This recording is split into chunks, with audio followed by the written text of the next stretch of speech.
time we are live with volume because last time I don't know what happened, but it's always some tech stuff. But you gotta stay, you gotta keep your head in the game. All right, so we're here to do that. So glad to speak with you all today and hoping that I'm live. And I had some interesting things that we followed up on. Again, for those of you all who don't know, this is This Week in Supervision, where we spend time to support individuals who are interested in being supervisors or who are already supervisors, and to help them to provide content and have ideas to present to their supervisees, right? Okay, and this is also for clinicians that are looking to expand their knowledge in some areas as well. But what we did in supervision was an expansion of what we were talking about from the week before. And it's interesting that as you are the supervisor, you have to gauge where the group is with any particular issue that you're talking about. Sometimes it's just a one and done situation. Sometimes when they haven't been exposed to certain things, you want to make way and make room to make sure that you can break that down for them. And so that's what we did, is that we tried to go a little bit deeper into the subject of agoraphobia. Okay. And when we were talking about agoraphobia, it's really interesting because, believe it or not, one of my supervisees stated, what's happened is that they say, what's happened? Since we've been talking about this, I just had a client who had the situation. All right. And they were working in supporting that client with that condition. And so it was just, you never know when that's going to happen. And you want your supervisees to feel confident that when these situations arrive, when they are experiencing treatment for someone that's new, that they understand how to take care of it. And so we're going to talk about some of the more tactical concerns, right? So before we talked about understanding the symptoms, right? That now we want to look at some more tactical concerns, all right, as far as how you engage in intervention, right? And so that's what we talked about. Just real quick, I do want to before we jump into things, I want to share with you our training. We've got a training coming up. And this is our first training of the year. It is on January 29th and 30th. Supervisor training. If you are looking to become a clinical supervisor, you want to join this training. If you're looking to enhance your income, looking for more independence, supervision is a great option. And we are going to help you to get what you need, get the tools you need to become a supervisor. All right. We don't stay too long on that. All right. Also, we've got something else. Hold up. We got something else. We got the DSM-5 TR training coming up on February 16th. All right. And we have a free training on February the 20th, I believe it is. And we are going to have Rachel Swoop, and she's going to be speaking to us on the subject of EMDR. Once we get the finishing touches on that, we're going to put that out so that you can see it, right? I want to speak about this DSM-5 TR training here. If you don't know, if you've ever used Fiverr, I use Fiverr to do all this stuff. I think it's awesome looking. I think it's catchy. Anytime when you're trying to get the attention of individuals who are looking for something that you have, and you want to make sure that it shows up for them and it shows up well. And I use this. Now, I had to get them to edit some things for me. Where it said before, it said live. Okay, so this is the one I use for the second training right now. Or the current training. This was for the previous training, right? And so they changed some things up for me to make it current, because it's going to be stuck on a thumbnail, and a thumbnail is the actual picture that you see when you're about to buy something.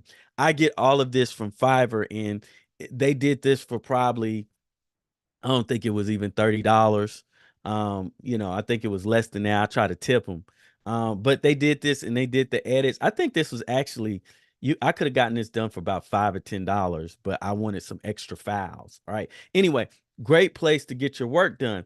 And the reason why we were doing this is because we're getting prepared to roll out the DSM-5 TR training on a self-paced platform. So where you can go in there and you don't have to attend the training live, but you can go online and complete it that way. And so we're hoping to have that by within maybe another week or so, maybe week or two. All right. So wanted to mention that. Let's go on and get into what we're talking about today. And so Um, let's talk about agoraphobia. Now, these are some things right here that will help your supervisees to remember the symptoms. We went back over the symptoms again because it just usually a lot of times not going to stick on the first time unless they're already up on that. You have to gauge to see what you're going to bring back and what you're going to move forward on. And so what again, we just went over the symptoms. I say, hey, if you were to have a client to walk in and uh they had symptoms of agoraphobia, what would those symptoms be? Because the reality is, if you don't know what it is, then how will you know how to treat it, right? And another thing is that we can look up things, but we cannot look up what the diagnosis of something is based on symptoms, or that's a more difficult way to do it.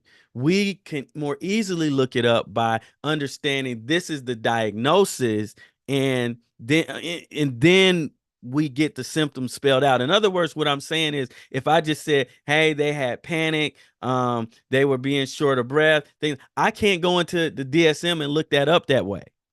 Okay, so it's important for me to have at least a fundamental understanding, a baseline understanding of what certain diagnoses are. So then, if I'm suspecting that this is what it is, then I can go look up the particular diagnosis, and then I get the stream of symptoms.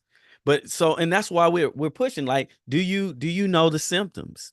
Okay, do you know the symptoms? Do you even know what agoraphobia is? If not, that's all right. That's what I'm here for. And so we help them out with that. And we help them to remember to use certain techniques to bring it into recall.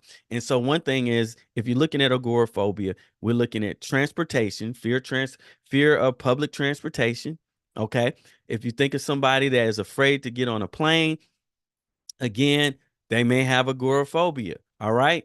Public transportation, spaces, places. Okay. Transportation, public transportation, spaces, places. Okay. Crowds. Okay. And outside the home alone. All right. Transportation, spaces, places, crowds, outside the home alone. Okay. All right. We know we're talking about public transportation. When we talk about spaces, we're talking about open spaces. Okay. And when we talk about places, we're talking about closed spaces. And we're talking about crowds. We're afraid of crowds, afraid of many times being in line. Okay. And the primary fear is what I ask them. And then, of course, outside the home alone. Okay. But one of the fears beneath is what? If the fear is that I may end up being in a situation or a place that I cannot escape. Okay, so they need to know that. Also, once we get down deeper into it, we start asking them, and I'm gonna ask you, and we keep doing this over and over and over and over again. What is the difference between a panic? Because many people who have agoraphobia, we start talking about the panic attacks, and then we start talking about how do you know if they do have panic attacks? How do you know if they have panic attacks? If they're having panic attacks, if they have panic disorder, or they're just having panic attacks. And so we talk about that and we repeat that. We repeat that. It helps me too, to be honest.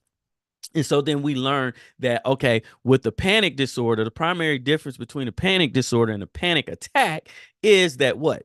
With the panic disorder, we have the fear that the panic attacks will reoccur.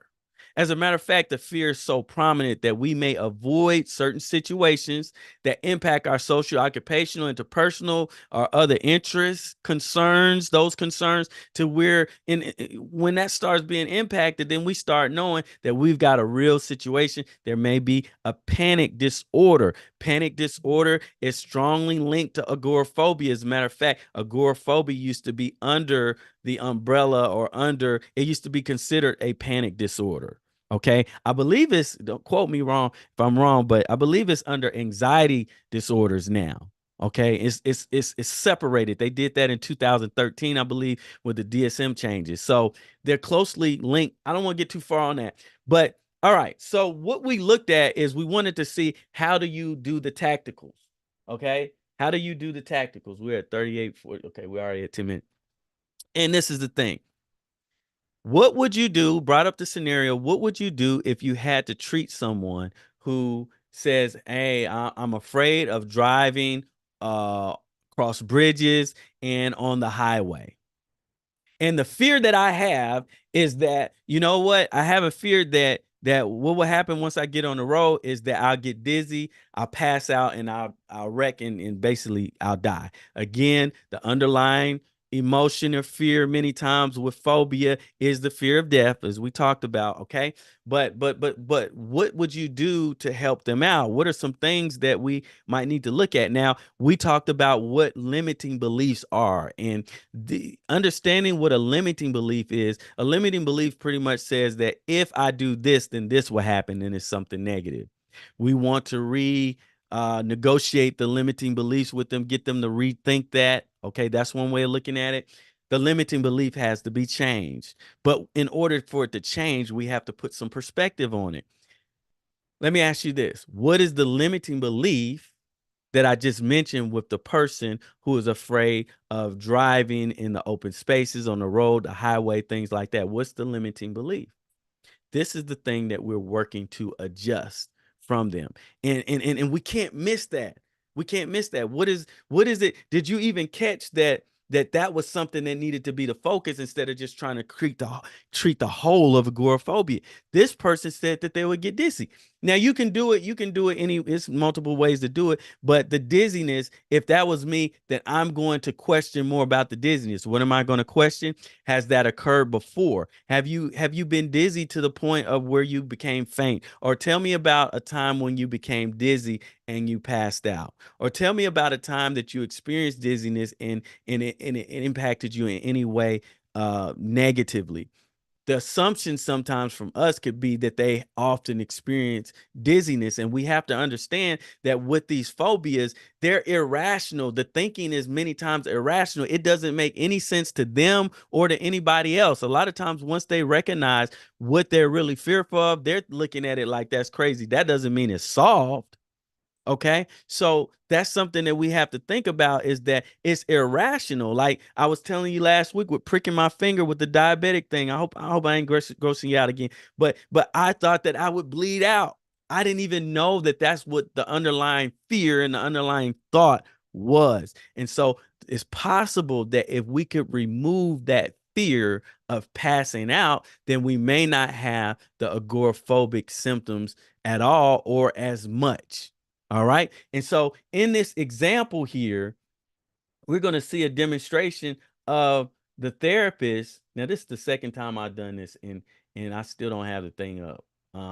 So we have the example of the therapist understanding the importance of calling out the anxiety, that's being experienced relative to the dizziness or the fear of becoming dizzy. Now, I'm going to need y'all to give me a second because, of course, my thing disappeared. Okay. Man, oh, man. All right. We're going to get this video in just a second. And let's see. We're going to go to the history. Yeah. So what happens is that many times these fears can be debilitating, and we need to get to the point to where we no longer experience it, or where our client no longer experience it, but sometimes we have to call this thing out a certain type of way, so that we can remove the limiting belief. All right. So y'all notice I just didn't say nothing, wasn't making no sense at all, but just trying to take up time. So here we go. All right. In Santa Monica to Sunset and Vine in Hollywood, which is about 16 miles. When I got to Sunset and Vine, that was a huge milestone. A second milestone was driving to Dr. Brooks' office some 25 miles away. Small dose. But Neil's victory was marred by a fear that at any moment he'd grow dizzy and pass out while driving. Okay, let's stand up for a second. Okay, and we're going to breathe deeply together. The idea is to help you feel dizzy, all right? Just like some patients confront their fear of snakes, Neil exposes himself to his fear of passing out. It's very good. Okay, your level of anxiety on a 0 to 10 scale? About a 6. Great. I'd like you to try walking heel to toe. By deliberately getting dizzy, Neil learns not to fear it. I felt dizzy, but I seemed to be able to walk fine.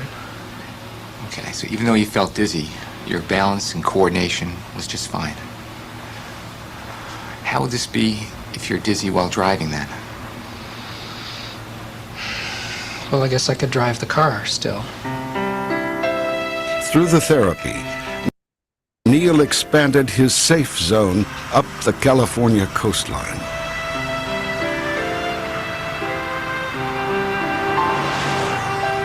I drove 100 miles to Santa Barbara with absolutely no anxiety.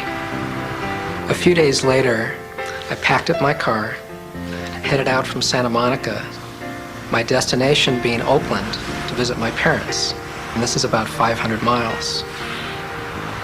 And so he did that. I don't want to take it too long here. I'm way over what I anticipated, but he was able to start driving cross country and all these different things. Now that took quite a few, like I think at least 3 months. So sometimes it's an immediate effect that you get. Sometimes it takes more time. But as you can see, there was a limiting belief, is what Gary Coates calls it. He works with this kind of stuff, but that limiting belief was changed about the dizziness, and that helped him to be able to overcome the fear of driving and to inch his way on in to overcoming that fear. But that is it, we're at time. I just wanted to share some of these interventions, and I'm going to try to put this clip in, as well as a couple another clip as well. These are things that you can show your supervisees. Give me a day or two on that. And this can help with the process of getting them acclimated and feeling more comfortable with using these types of interventions that will help them to have significant breakthroughs with their clients. I hope this has been helpful. We will see y'all again next week on This Week in Supervision. Y'all